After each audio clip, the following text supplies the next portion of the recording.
Good afternoon, everyone. Thank you all for coming here. Today I'll be providing you with an update on the incident that occurred early this morning at an office building in Lower Lonsdale. My name is Corporal Mansoor Sahak, Media Relations Officer for the North Vancouver RCMP, first name spelled Mansoor, last name Sahak. North Vancouver RCMP is investigating an early morning explosion and damage to the front door of an office building in the Lower Lonsdale area. On Friday, June 27th, 2025, at approximately 2:45 a.m., North Vancouver RCMP received reports of a loud bang in the 100 block of West 1st Street. Frontline officers attended the area and conducted patrols. However, nothing suspicious was located. Subsequently, at 4:15 a.m., police received a second report of a loud explosion near the intersection of West Esplanade Avenue and Chesterfield Avenue.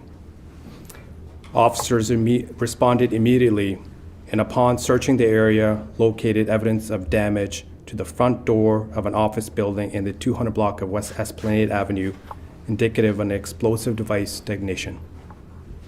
The blast breached the door and damaged the door frame. The RCMP's explosive disposal unit was notified and attended, as well as officers from the Lower Mainland Integrated Police Dog Services and Integrated Forensic Identification Services. The office has been cleared and deemed safe. This was a jarring incident that undoubtedly startled sleeping residents in the area. Our investigation is still in its early stages, but police will remain on scene for the time being while CCTV is canvassed from neighboring businesses and additional evidence is collected. We're investigating all possible avenues and have not ruled out anything at this stage of the investigation. The North Vancouver RCMP Serious Crime Unit is leading the investigation, is being assisted by a number of RCMP resources to advance this investigation. This includes analytical support and additional resources from the Lower Mainland District RCMP. Police are specifically looking for anyone who is in the area of West Esplanade Avenue that may have captured dashcam or CCTV footage from the hours of 2:30 a.m. to 4:30 a.m. on June 27th. Anyone with information about this incident is asked to call the North Vancouver RCMP at 604-985-1311, quote file 25-13204. If you wish to remain anonymous, you may call Crime Stoppers as well. I'll open up the floor for any questions. I understand there will probably be a lot of questions, but I'm going to try my best to answer them. But do note that this is an investigation at a very early stages, and we're limited into how much detail we can provide to the public. The size of the damage on the corner of the door appears very small. Is there any indication when you say explosive device, what kind of device it may have been? So that is something that our investigators are going to be looking at, specifically the explosive disposal unit. That is within their area of expertise, and that is one of the areas they're going to be looking at, and we'll have more to that at a later time. And the earlier incident at 2:30 versus the one at 4 o'clock, are they assumed to be linked? Was there like two explosions at two different locations? So these are two different incidents. At this point, we're not sure if they're related. There's nothing to indicate that. And again, as the investigation unfolds, we may be able to find out more. But there are two separate incidents. The first explosion, I mean, there's no evidence at this point. But if there are anybody out there that has any knowledge or dash cam about the first incident at 2:30, they're asked to call us as well. Is there any indications so far that the office building that was damaged, was targeted, was obviously the office of a local MLA? So, I mean, the investigation is early in a stage. The office building does belong to an MLA's office, and we're in touch. Our investigators are in touch with her, Bowinn Ma's office. And so, again, that is something we're going to be looking at, see if this was specifically targeted at her office or was this in general. So we don't know, and those are the questions that are going to be answered, hopefully, through our investigation as it unfolds. Sorry, the 2:45 a.m. explosion, where was that? The 245 was heard in the 100 block of West 1st Street. Oh, West 1st. Yes. That's my block. I didn't hear it. And then, so Bowinn Ma's office was at 4:30, Correct. Sorry, at approximately 4:15. 4:15. But we're asking anybody who's in the area between 2:30 Yeah, to 4:30, just so that, we can capture anything. Were the two devices similar in nature? To any indication if maybe they're from the same source? I heard maybe one was in a backpack. So the first incident that happened, all we heard was a bang. We have not found any evidence to suggest there's no other, we haven't found anything physical. So I can't tell you if it was an explosive device or a firecracker or anything. We don't know, because all we heard there was a loud explosion or a loud bang. And then the second incident, again, we were led to believe it was a loud explosion at that office. And I'm unable to get into details about what kind of material or what kind of explosive device it was. Did that first explosion cause any damage in that 100 block? It was first. We did not find any evidence of damage or anything like that. Do you know if Bowinn Ma had received threats for that? We're not aware of any threats. What investigators, was it a bomb squad when you say it was like the explosive disposal unit? Like, if there was no explosives to dispose of, what exactly were they doing? So the explosive disposal unit is the RCMP's unit. They're a specialized group of people. They're trained to, look into explosives or a number of, incendiary devices. So they have that specialty training that they're able to provide. So like I said, there was a loud bang, and we're led to believe this was an explosion. And so given the facts, given what we had seen, evidence on scene, we had called our explosive disposal unit.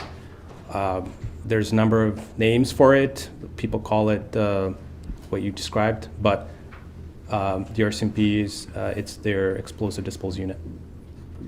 And you can't get into detail, or you said you couldn't get into detail about what was recovered, but can you confirm that there was indeed an object recovered from outside Bowinn's office? Something that would have caused that, the mark and the damage on the door and the ground? I don't want to get into that. I mean, as the investigation unfolds, we'll be able to get more details. In terms of what was recovered on scene, I don't have those details. That's something our investigator is looking at currently. They're on scene, they're holding the office for evidentiary purposes, and so I won't be able to get into those. Do you know if there was significant events like that in Vancouver before, or outside of Vancouver, anywhere in the country? I'm not aware of any incidents that is targeting an MLA's office. We don't know, or an office building with an explosion. So this is one of the first in recent time that I'm aware of.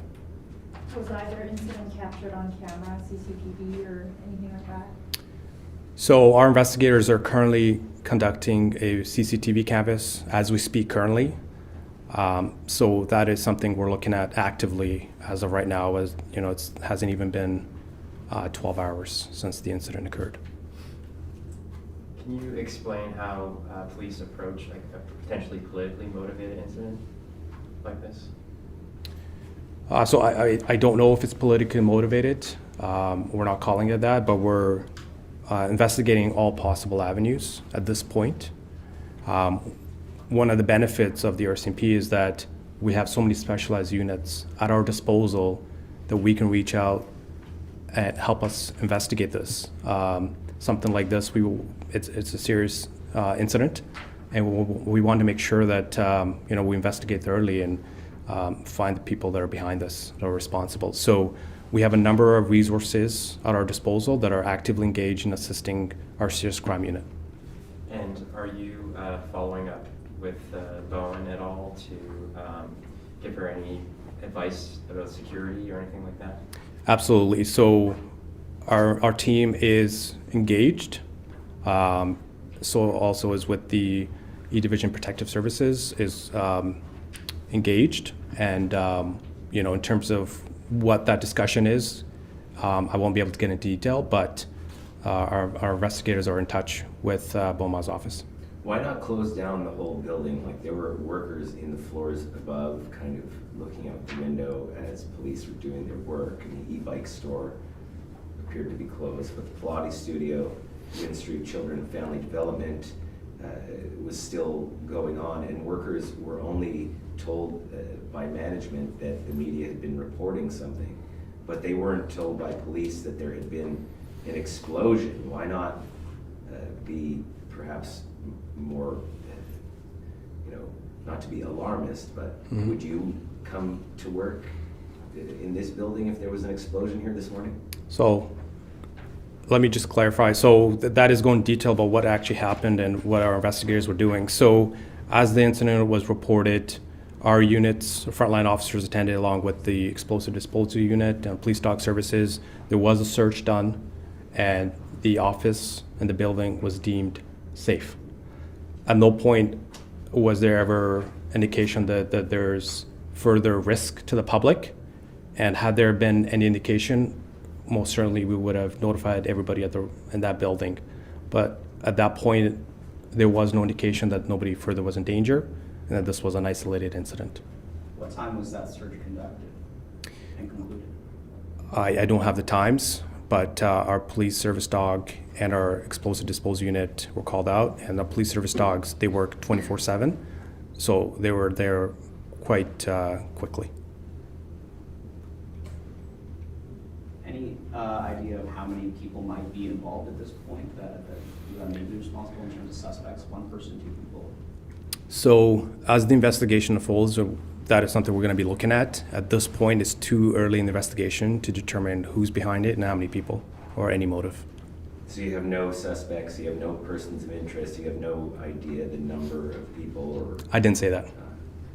So Okay, like I so said, you- as the investigation unfolds, we're going to be looking at everything, all evidence, and again, as the investigation unfolds, we'll be able to provide that information.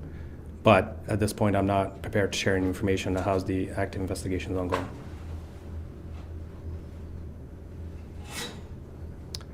All right, if there are no further questions, we'll conclude that. Thank you all.